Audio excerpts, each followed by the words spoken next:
విశ్వాసంలో దృఢమైన విశ్వాసం కావాలి. మరి దృఢమైన విశ్వాసము మనము ఆ విశ్వాసంలో ముందుకు వెళ్ళాలి అని అంటే దేవుడి వాక్యము చూసుకుందాం.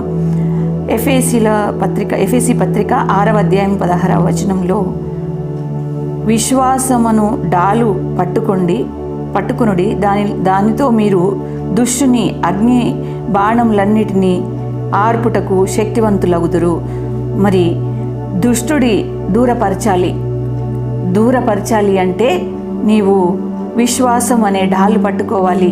విశ్వాసము నా ప్రభువు నా ఖడ్గం, రెండంచుల ఖడ్గము నా ప్రభువు, ఎటు నుంచి దుష్టుడు వచ్చినా నేను వాడిని దూరపరచగలను అనే ఒక విశ్వాసం కావాలి. నువ్వు విశ్వాసవంతురాలివైతే కార్యాలన్నీ తప్పకుండా జరుగుతాయి. ఏదో జరిగిపోతుంది, రేపేంటో మాకు, మరి రేపు ఎలాగా అనేది మరి నిన్ను భయపెడుతుందేమో. విశ్వాసంలో బలం పొందుకోవాలి. మరి బలం పొందుకొని డాలు అని పట్టుకోవాలి.